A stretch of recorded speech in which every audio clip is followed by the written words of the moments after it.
Le plus doux des lynx roux sauvés chante chaque soir avec mon chat et mon âme presse du piano. La première neige de la saison tomba sur Bozeman, Montana, avec la délibération tranquille de la main d'un chef d'orchestre s'abaissant avant la première note. De gros flocons parfaits flottaient dans l'obscurité, s'accumulant sur le toit en pente d'une petite cabane en bois située à la lisière où la civilisation cédait à la nature sauvage.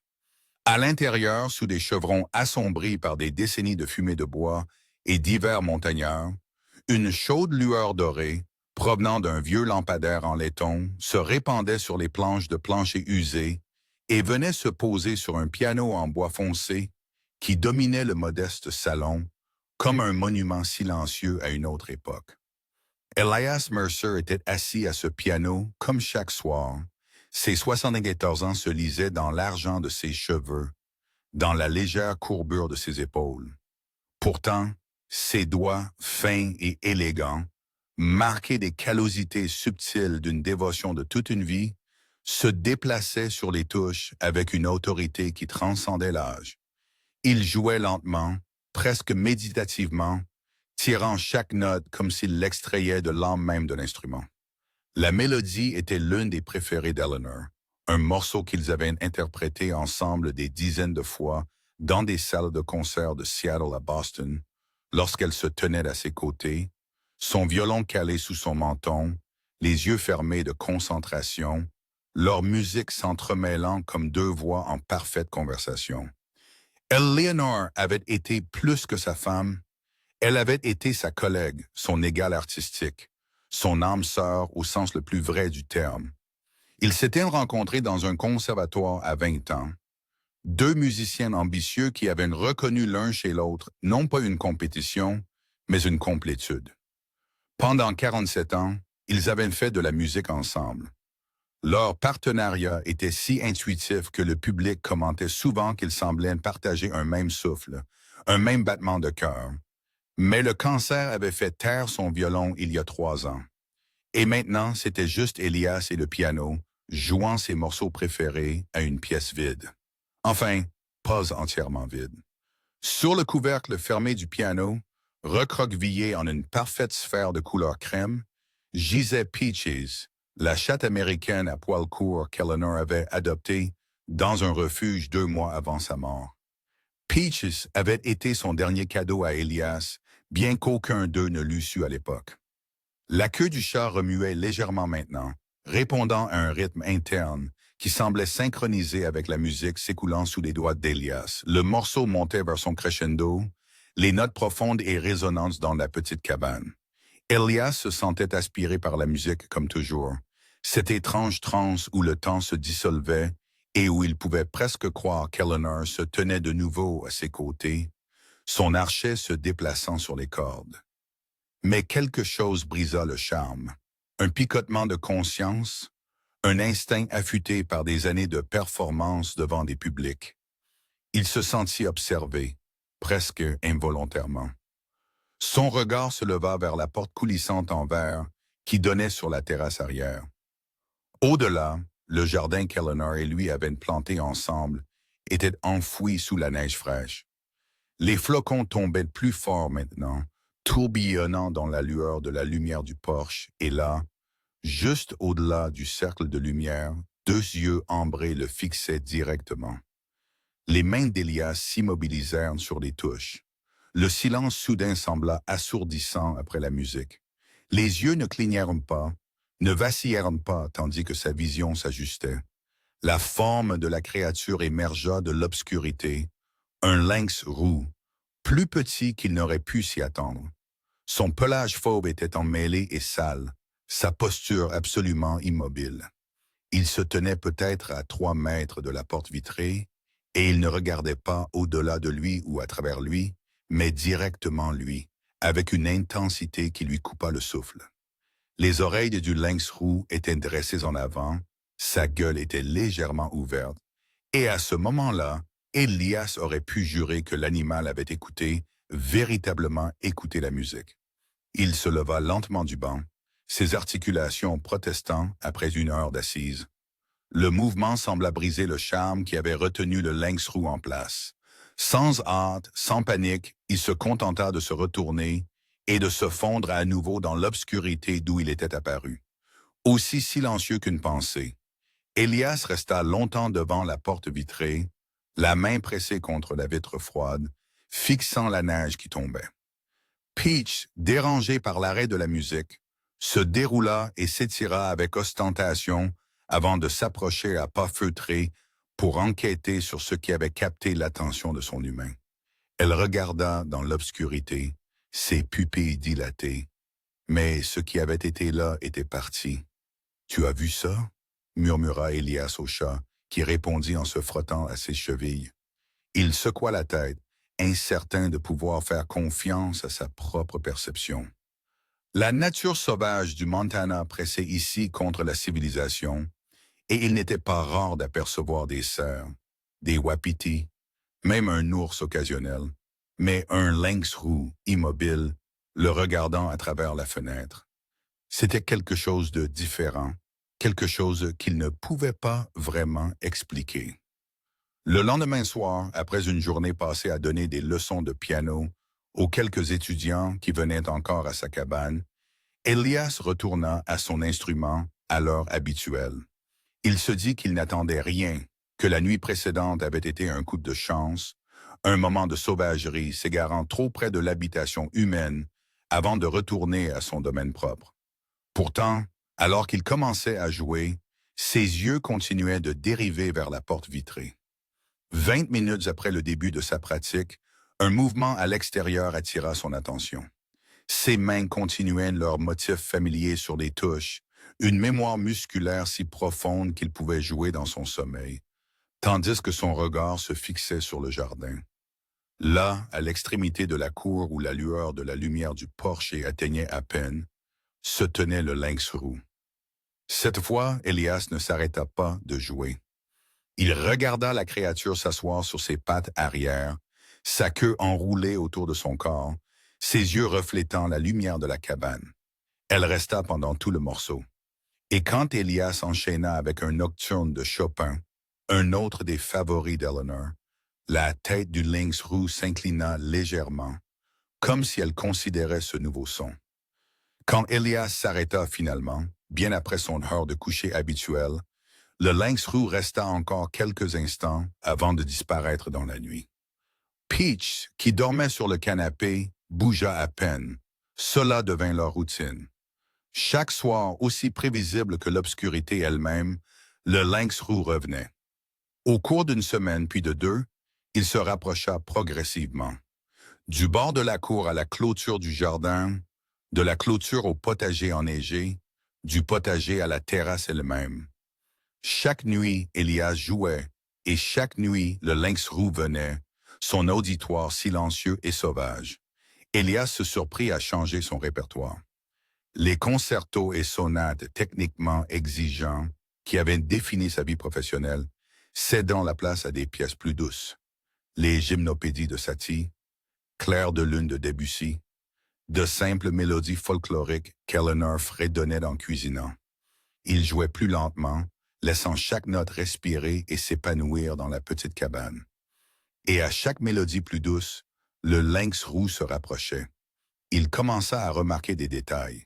La créature était une femelle, pensa-t-il, et jeune. Pas un chaton, mais pas non plus complètement mature. Il y avait quelque chose de timide en elle, une lassitude qui parlait de difficulté. Son pelage, qui aurait dû être soyeux, était terne et parsemé de boue. Elle était maigre, trop maigre, mais ses yeux étaient vifs et intelligents, et ils ne le quittaient jamais quand il jouait.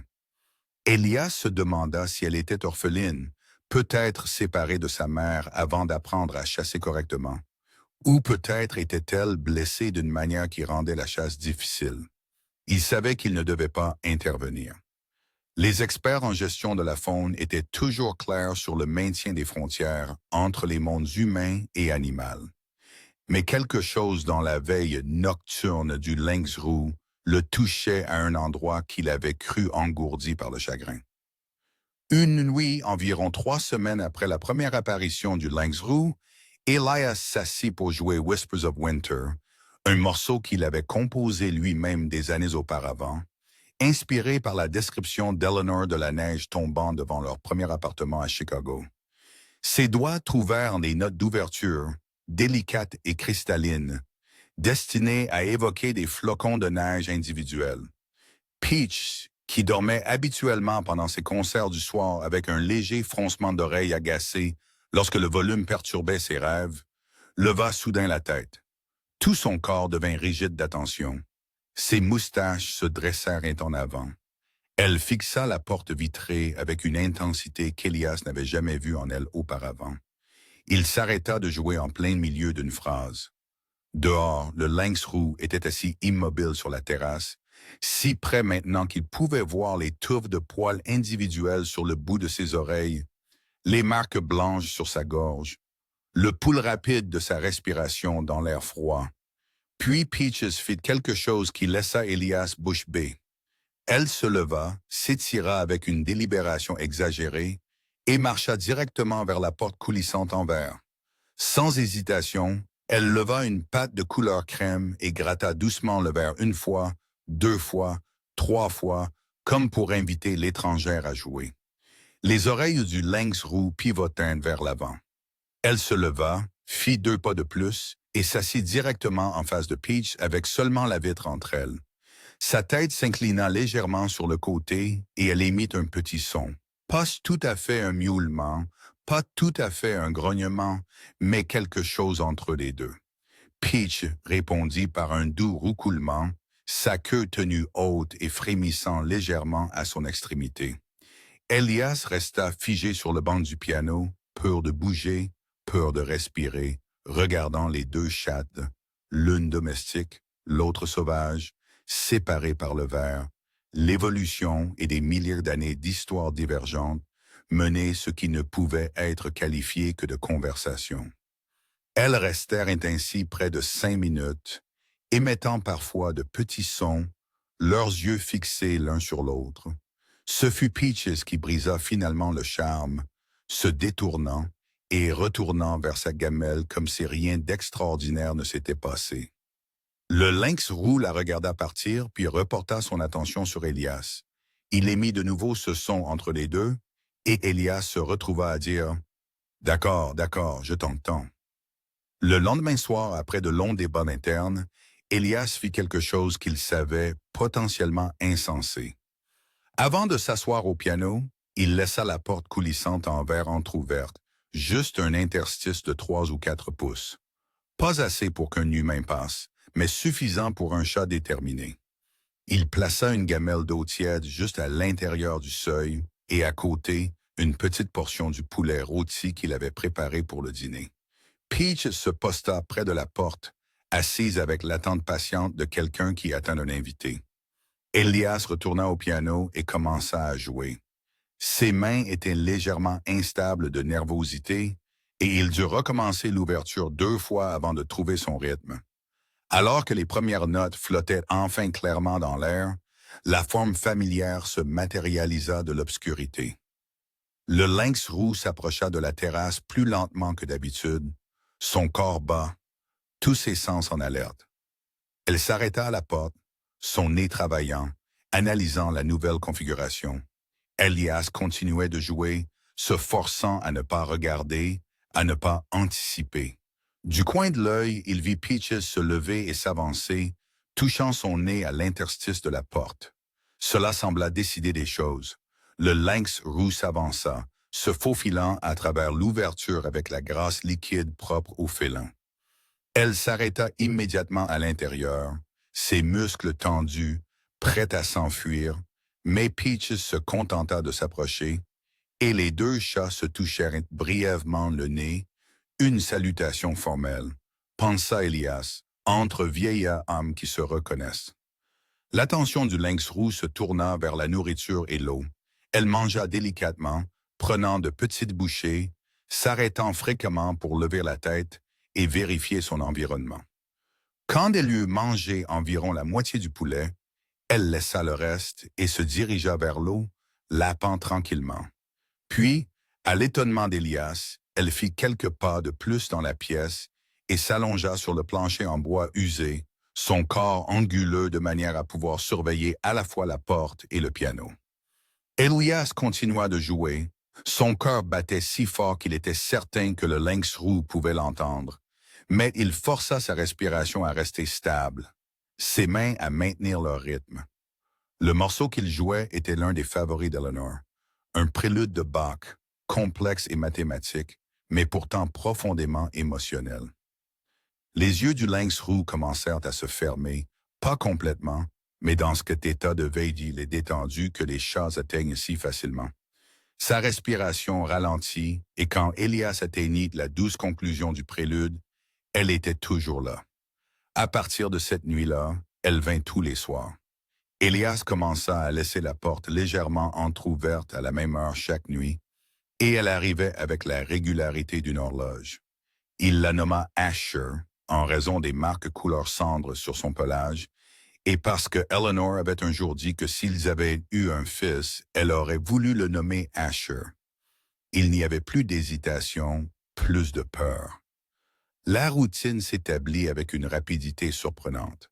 Asher arrivait, saluait Peaches nez à nez, mangeait la nourriture offerte, bien qu'Elias remarqua qu'elle ne mangeait pas toujours, suggérant qu'elle chassait avec succès seule, puis s'installait sur le sol pour écouter la musique. Mais ce qui se passa environ 2 semaines après la première entrée d'Asher dans la cabane transforma véritablement tout. Elias avait décidé de jouer la pièce préférée d'Eleanor, un intermezzo de Brahms qu'ils avaient interprété ensemble lors de leur dernier concert avant son diagnostic.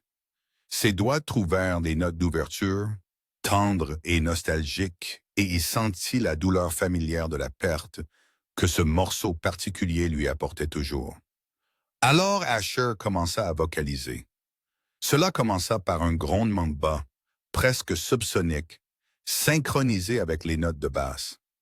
Alors que les mains d'Elias montaient dans le registre médium, le grondement se transforma en une série de miaulements mélodiques et calmes, non pas des bruits de chats aléatoires, mais des vocalisations qui semblaient suivre les contours de la musique. Et quand la mélodie grimpa vers son climax, Asher se leva, sa queue se dressant droit comme un point d'exclamation, et laissa échapper un long hurlement ondulant qui s'harmonisait avec le piano d'une manière qui fit dresser tous les poils sur le corps d'Elias. Il fut si surpris qu'il faillit arrêter de jouer. Mais un instinct le maintint en mouvement. Le duo continua, piano et lynx roux, humain et sauvage, jusqu'à ce que l'accord final s'estompe dans le silence. Après cela, Elias resta immobile, la poitrine serrée par une émotion qu'il ne pouvait nommer. Asher le regarda calmement, puis commença à se toiletter la patte comme si elle n'avait pas fait quelque chose d'impossible. « Eleanor, » murmura Elias à la pièce vide, « c'est toi qui l'as envoyé? » Après cette nuit, Asher chantait régulièrement. Elias commença à comprendre le motif. Les pièces tristes la faisaient se recroqueviller sous le piano près de ses pieds, comme si elle partageait son chagrin. Les pièces vives et énergiques faisaient claquer sa queue et ses oreilles se dressaient en avant.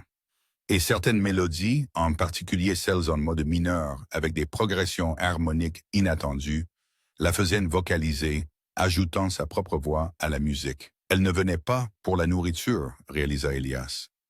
Le poulet et l'eau restaient la plupart du temps intouchés les soirs où il jouait des musiques qu'elle aimait particulièrement. Elle venait pour le piano, pour le son, pour l'étrange communion qui se produisait dans cette petite cabane où la frontière entre l'humain et le sauvage s'était en quelque sorte dissoute. Plus remarquablement encore, Peaches, qui avait passé les 2 premières années de sa vie comme la paresseuse compagne d'Eleanor, dormant indifféremment pendant les représentations et les leçons, commença à participer. Une nuit, pendant un impromptu de Schubert, Peaches ajouta soudain sa voix au mélange. Ses miaulements étaient plus aigus, plus doux que les cris sauvages d'Asher, mais non moins musicaux. Elle chantait les notes aiguës quand Elias les jouait, se taisait pendant les passages graves et rejoignait au crescendo. Elias rit. Il rit réellement pour la première fois depuis la mort d'Eleanor. Le son le surprit presque autant qu'il surprit les chattes, qui interrompirent toutes deux leur chant pour le regarder. Je suis désolé, leur dit-il, s'essuyant les yeux. C'est juste que nous sommes un trio maintenant. N'est-ce pas un trio très étrange, très improbable? Et il l'était. Chaque soir devenait un concert avec un public de 2 chats qui non seulement écoutait, mais participait activement. Elias se retrouvait à jouer avec plus de liberté qu'il n'en avait eu depuis des années, improvisant, prenant des risques, suivant des impulsions musicales plutôt que les interprétations rigides qu'il avait apprises au conservatoire. S'il trébuchait ou jouait une fausse note, Asher et Peaches s'adaptaient simplement, trouvant de nouvelles façons de s'harmoniser avec tout ce qu'il jouait. L'isolement qui pesait si lourdement sur lui depuis la mort d'Eleanor commença à se dissiper. La cabane ne ressemblait plus à un mausolée du passé, mais à un espace où quelque chose de nouveau et d'inattendu naissait chaque nuit. Il recommença à composer, de courtes pièces au début, puis de plus longues, essayant de capturer les harmonies inhabituelles que son improbable trio créait. Un après-midi, Elias reçut une visite inattendue.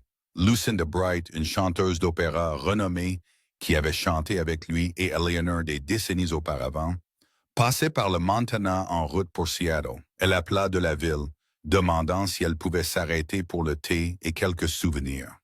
Elias accepta, bien qu'avec une certaine appréhension. Il ne mentionna pas Asher, incertain de la manière d'expliquer quelque chose qu'il comprenait à peine lui-même. Quand Lucinda arriva, toujours grande et élégante à 70 ans, sa voix désormais touchée par l'argent de l'âge mais non moins puissante, Asher disparut immédiatement, se glissant par la porte entr'ouverte dès que la voiture s'arrêta dans l'allée. Ils parlèrent pendant des heures, sirotant du thé et échangeant des histoires sur Eleanor, sur leurs années de tournée, sur des amis et des étudiants communs. À mesure que le soir approchait et que la lumière extérieure commençait à faiblir, Lucinda se leva et se dirigea vers le piano. « Ça vous dérange ?» demanda-t-elle. « J'ai eu envie de chanter ça et il n'y a personne que je préférerais accompagner. » Elle avait apporté la partition de « Un bel di vedremo » de Madame Butterfly, un aria qu'Eleanor avait adoré, qu'elle fredonnait en jardinant. Elias hocha la tête et s'assit au piano, ses doigts trouvant les accords d'ouverture. La voix de Lucinda remplit la cabane, toujours magnifique après toutes ces années. L'aria gonfla et grimpa, racontant son histoire d'espoir, de désir et de chagrin inévitable. Elias jouait l'accompagnement de mémoire, ses yeux se fermant parfois alors qu'il se souvenait d'Eleanor debout, dans cette même pièce, chantant la même pièce en déballant des cartons lorsqu'ils avaient emménagé pour la première fois dans le Montana. Il était si perdu dans la musique et le souvenir qu'il ne remarqua pas immédiatement le mouvement à l'extérieur. Mais Lucinda le vit. Ses yeux s'écarquillèrent, même si elle continuait de chanter, et elle déplaça subtilement sa position pour mieux voir à travers la porte vitrée. Il y avait Asher, d'abord au bord de la terrasse, puis se rapprochant, attiré par la voix humaine montant et descendant avec le soutien du piano. Au climax de l'aria, alors que Lucinda tenait une longue note ascendante, Asher leva la tête et laissa échapper un cri qui se fondit d'une manière ou d'une autre avec la voix de la soprano, non identique, non imitatif, mais complémentaire. C'était le son de la sauvagerie s'harmonisant avec la civilisation, la nature rejoignant l'art. La voix de Lucinda vacilla, des larmes coulant sur son visage, mais elle tint la note jusqu'à sa résolution. Dans le silence qui suivit, Asher était assise sur la terrasse, visible dans la lumière du porche, ses yeux ambrés fixés sur la chanteuse d'opéra. « Elias !» murmura Lucinda, la main pressée sur sa poitrine. « Ce lynx roux, il chantait avec moi. » Il ne put que hocher la tête. Son nom est Asher. Elle vient tous les soirs. Et ils parlèrent tard dans la nuit, Lucinda posant question après question sur la façon dont cela avait commencé, combien de temps cela avait duré, s'il avait documenté quoi que ce soit. Mais elle comprenait aussi, comme seul un autre musicien le pouvait, que certaines choses transcendaient l'explication. Eleanor aurait adoré ça, dit-elle finalement, prenant ses mains dans les siennes. Elle a toujours cru que la musique était plus grande que nous, qu'elle appartenait à tout ce qui pouvait l'entendre. Elle avait raison. Après le départ de Lucinda, Asher revint. Elle se glissa par la porte et alla directement vers Elias, pressant sa tête contre sa main, un geste de confiance qui l'étonnait encore chaque fois qu'il se produisait. Peach les rejoignit et les trois s'assirent ensemble en silence. Pas de musique nécessaire. Cette nuit-là, Elias plaça un petit tabouret en bois à côté du banc du piano. « Ta place » dit-il à Asher, qui le renifla soigneusement avant de sauter dessus et de s'y installer avec une satisfaction apparente. Peaches réclama l'autre côté du banc et Elias s'assit au milieu. Le positionnement semblait juste, comme s'ils étaient un petit orchestre, chaque membre à sa place. À partir de ce moment-là, c'est ainsi qu'ils jouèrent. Elias au piano, Asher sur son tabouret à sa gauche, Peaches sur le banc à sa droite. Chaque soir, les trois créaient une musique qui n'appartenait qu'à eux. Un son qui ne pouvait exister que dans cette cabane spécifique, à ce moment spécifique, avec ses âmes spécifiques. Les semaines passèrent, puis les mois. L'été arriva, apportant de longs crépuscules pendant lesquels ils jouaient de plus en plus tard, la musique flottant dans la nuit du Montana. Elias ne se sentait plus seul. La musique lui avait donné deux compagnons qui ne lui demandaient rien d'autre que sa présence et sa volonté de jouer. Et Asher, bien qu'elle disparaisse toujours pendant la journée, vivant sa vie sauvage dans les montagnes et les forêts, revenait toujours au crépuscule, ne manquant jamais une nuit. Puis, un soir, après qu'Elias eut joué une pièce particulièrement émouvante, un requiem qu'il avait composé en mémoire d'Eleanor, Asher ne partit pas quand la musique s'arrêta. Elle resta sur son tabouret un long moment, puis sauta et se dirigea vers la cheminée. Elle tourna 2 fois, testant, puis s'allongea sur l'âtre avec un long soupir. Peach alla immédiatement enquêter. Elle s'approcha prudemment, renifla minutieusement le visage d'Asher, puis toucha son nez à la fourrure du lynx roux, un geste d'acceptation et d'invitation. Asher émit un petit son gazouillant, et Peaches s'installa à ses côtés, les deux chats s'arrangeant en proximité amicale. Elias regarda, la gorge serrée. Le lynx roux avait choisi de rester, non pas pour la nourriture ou l'abri, mais à cause de la musique et de la compagnie tranquille d'âmes qui écoutaient sans jugement, sans attendre. À partir de cette nuit-là, Elias prépara un coin près de la cheminée pour Asher. Il trouva l'une des vieilles charpes en laine d'Eleanor, portant encore légèrement son parfum de lavande et de vanille, et la posa sur l'âtre. Asher l'accepta sans hésitation, pétrissant brièvement le tissu avant de s'y installer comme si elle lui avait toujours appartenu. Les trois développèrent des rythmes et des routines. Peach n'agissait plus avec possessivité envers l'attention d'Elias, comprenant d'une manière ou d'une autre qu'il y avait assez d'amour pour les englober tous. Souvent, les deux chats s'allongeaient côte à côte près de la cheminée, écoutant le piano ensemble. Elles formaient une famille non conventionnelle, imprévue, mais parfaitement complète à leur manière. Les concerts du soir évoluèrent.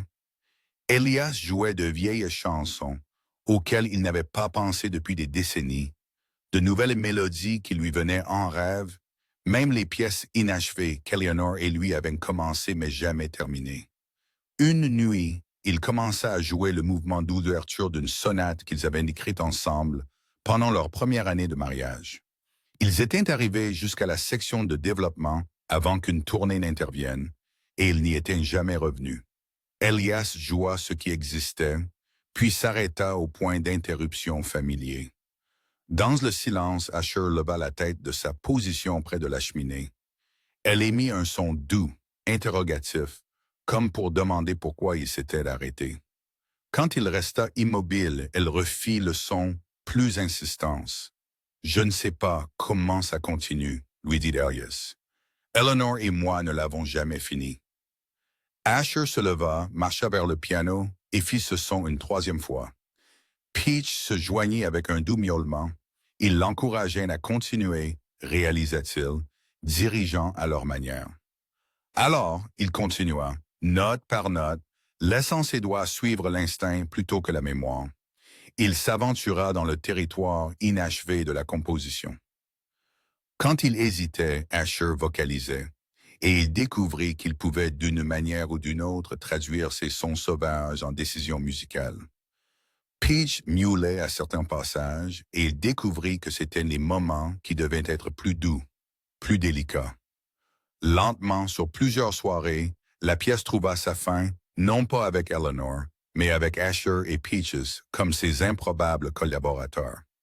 Un soir de printemps, après avoir passé l'après-midi au petit cimetière où Eleanor était enterrée, Elias rentra chez lui, se sentant particulièrement abattu. Il avait apporté des fleurs pour sa tombe, comme il le faisait chaque semaine, et avait passé 1 heure assis sur le banc de pierre voisin, lui parlant comme si elle pouvait l'entendre. Quand il entra dans son allée et ouvrit la porte de la cabane, Asher était assise directement sur le seuil, ce qui était inhabituel, car elle n'arrivait généralement pas avant le crépuscule. Il n'y eut pas de grognement, pas de lassitude, juste son regard ambré et stable rencontrant le sien. Elias s'agenouilla sur le pas de la porte, et Asher pressa fermement sa tête contre sa main, puis contre sa poitrine. Un geste de réconfort qu'il sentait ne pas mériter, mais dont il avait désespérément besoin. « Merci » murmura-t-il dans sa fourrure. Aucune musique, aucune mélodie n'était nécessaire à ce moment-là. Juste la présence, le simple don d'être vu, d'être connu, d'être valorisé par une autre âme vivante. C'est cela, réalisa Elias, qui était la plus belle de toutes les chansons. Les journées n'étaient pas toujours faciles. Il y avait des matins où Elias se sentait trop faible pour sortir du lit. Des soirs où le chagrin pesait si lourdement sur sa poitrine que respirer semblait un effort. Un tel jour, il réussit à atteindre sa chaise, mais ne put rassembler l'énergie de se déplacer jusqu'au piano.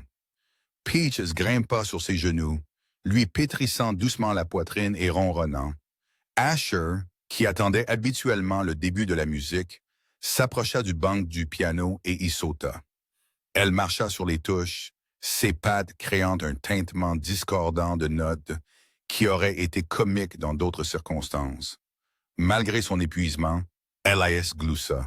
« C'est ça, ton idée de la musique. » Asher marcha de nouveau sur les touches, plus délibérément, puis le regarda et vocalisa, un son clair d'invitation ou peut-être d'insistance. « D'accord, » dit Elias doucement. « Je t'entends. » Il réussit à se lever de sa chaise et à se diriger vers le banc. Asher se déplaça pour lui faire de la place, mais resta proche. Elias posa ses doigts sur les touches et commença la mélodie la plus simple à laquelle il pouvait penser. Amazing Grace, jouée dans sa forme la plus basique, non polie, non planifiée. C'était un pur partage plutôt qu'une performance. Les deux chattes se joignirent immédiatement. Peach avec ses miaulements aigus, Asher avec ses vocalisations plus graves, et les trois créèrent quelque chose qui n'était ni poli ni professionnel, mais absolument réel. Quand la dernière note s'estompa, Elias se sentit plus léger qu'il ne l'avait été depuis des jours. Elle lui avait donné exactement ce dont il avait besoin. Pas de pitié, pas de réconfort vide, mais le simple acte de faire de la musique ensemble. La rumeur de cet inhabituel trio commença à se répandre au-delà de la cabane. Lucinda avait raconté son expérience à quelques amis de confiance, et ses amis l'avaient raconté à d'autres. Un jour, un timide coup à la porte révéla Marcus, le fils des Henderson, un garçon de 10 ans de la propriété voisine. « Monsieur Mercer, » dit le garçon quand Elias ouvrit la porte, « ma maman a dit que vous donnez des leçons de piano. Pourriez-vous m'apprendre ?» Elias hésita. Il n'avait pas pris de nouvel élève depuis plus d'1 an, mais quelque chose dans l'expression sérieuse du garçon lui rappela son propre jeune moi, et il se surprit à dire oui. Pendant la première leçon, alors que Marcus frappait avec précaution les notes d'ouverture de l'Ode à la joie, Asher, qui dormait près de la cheminée, leva la tête. Elle émit un doux grognement, non menaçant, mais d'évaluation. Peach miaula légèrement. Les deux chattes regardaient Marcus avec un intérêt apparent. Elias sourit. Il semble que tu aies été approuvé par le public, dit-il. C'est plus important que mon approbation, honnêtement. Marcus se tourna pour regarder les chattes, ses yeux s'écarquillant quand il réalisa que l'une était un lynx roux. C'est Asher. Elle fait partie de notre famille. Continue de jouer. Elle adore la musique. À partir de ce moment-là, la musique dans la cabane ne fut plus seulement une question de souvenir. Elle devint une question de transmission, de donner le don de la musique à une autre génération. Marcus se montra un étudiant dévoué. Et au cours des mois suivants, d'autres étudiants arrivèrent, la nouvelle se répandant qu'Elias Mercer enseignait de nouveau. Des lettres commencèrent à arriver de personnes qui avaient entendu l'histoire d'une manière ou d'une autre, des veuves écrivant sur leur propre chagrin et leur isolement, des mélomanes décrivant comment le conte d'un homme, d'un chat domestique et d'un lynx roux, faisant de la musique ensemble, leur avait donné de l'espoir. Des personnes solitaires de tous âges disant que si Elias pouvait trouver une famille dans des endroits si inattendus, peut-être le pourrait-elle aussi. L'un des voisins d'Elias, à son insu, avait filmé une courte vidéo d'Asher chantant en harmonie avec le piano. Les images, granuleuses et prises de l'extérieur de la fenêtre de la cabane, se répandirent sur Internet. En quelques jours, des millions de personnes avaient regardé le lynx roux vocaliser en harmonie avec la mélodie du piano. Des journalistes appelèrent. Des producteurs de télévision laissèrent des messages. Un réalisateur de documentaire voulait camper dans son jardin. Elias les refusa tous. Il ne se souciait ni de la gloire ni de l'attention, seulement qu'Asher ne soit pas dérangé, que leur concert privé reste privé. Finalement, les gens semblèrent comprendre. Les messages passèrent de demandes d'accès à de simples expressions de gratitude. Merci de nous montrer que la beauté peut émerger du chagrin, que la famille peut se former dans les circonstances les plus improbables, que la musique appartient à toutes les créatures, pas seulement aux humains. Un soir d'octobre, alors que les trembles devenaient dorés et que le premier vrai froid de l'automne descendait des montagnes, Elias s'assit au piano et commença à jouer le duo qu'Eleanor et lui avaient interprété lors de leur dernier concert ensemble. C'était une pièce pour piano et violon, mais il l'avait arrangée depuis longtemps pour piano seul, comblant ses parties du mieux qu'il pouvait. Alors qu'il atteignait la section qui avait été le solo d'Eleanor, un passage aérien, émotionnellement brut qui avait toujours arraché des larmes au public, Asher leva la tête de sa place près de la cheminée. Elle marcha vers son tabouret, sauta dessus, et tandis qu'Elias continuait de jouer, elle laissa échapper un cri long et soutenu qui ressemblait remarquablement à un violon s'ouvrant avec émotion. La vocalisation montait et descendait, suivant la ligne mélodique qu'Eleanor avait autrefois jouée, non identique, mais capturant d'une manière ou d'une autre son essence, sauvage et libre et douloureuse de sentiment. Des larmes coulaient sur le visage d'Elias, mais ses mains ne faiblirent jamais sur les touches. Peach sauta sur ses genoux, s'équilibrant soigneusement sur ses cuisses et pressa doucement une patte contre sa main droite, pas assez fort pour l'arrêter de jouer, mais assez pour lui faire savoir qu'elle était là. À ce moment-là, Elias comprit avec une clarté cristalline qu'il n'était pas un homme solitaire. Il était entouré d'amour, différent de celui qu'il avait partagé avec Eleanor, mais non moins réel, non moins profond. La musique les connectait tous, transcendant les espèces et les circonstances, créant quelque chose de plus grand que la somme de ses parties. L'hiver revint au Montana. La neige recouvrit de nouveau la cour. Le monde à l'extérieur de la chaude lueur de la cabane se transforma en une étude de blanc et d'ombre, mais Elias ne craignait plus l'obscurité ni ne redoutait les longues soirées. Il les attendait avec une joie presque tangible. Car c'est à ce moment-là que la musique revenait, lorsque sa petite famille se réunissait pour leur concert privé, qui n'avaient besoin d'aucun public au-delà d'eux-mêmes. Chaque mélodie qu'il jouait maintenant n'était plus seulement un mémorial à la mémoire d'Eleanor.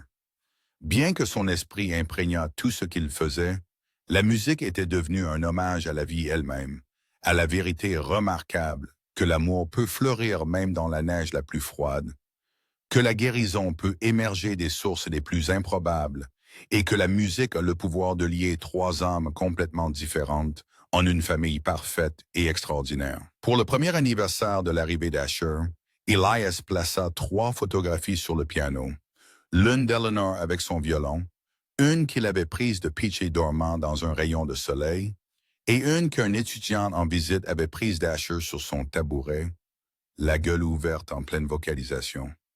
Il regarda les 3 images, puis ses 2 compagnons vivants, et ressentit quelque chose qu'il n'avait pas éprouvé depuis la mort d'Eleanor, un sentiment de complétude. Il commença à jouer, et comme toujours, Asher et Peaches le rejoignirent. Leur concert s'écoula par la porte entrouverte dans la nuit du Montana, un témoignage du pouvoir guérisseur de la musique et des formes surprenantes que peut prendre la famille. La neige tombait doucement dehors, recouvrant le monde de blanc. Mais à l'intérieur de la cabane, il n'y avait que chaleur et musique et la joie tranquille de 3 âmes improbables qui s'étaient trouvées dans l'obscurité et avaient créé de la lumière. Chaque sauvetage commence par un battement de cœur qui refuse d'abandonner. Nous vous sommes reconnaissants d'avoir choisi d'écouter celui-ci. Si vous souhaitez entendre plus d'histoires comme celle-ci, un simple like ou abonnement signifie beaucoup pour nous.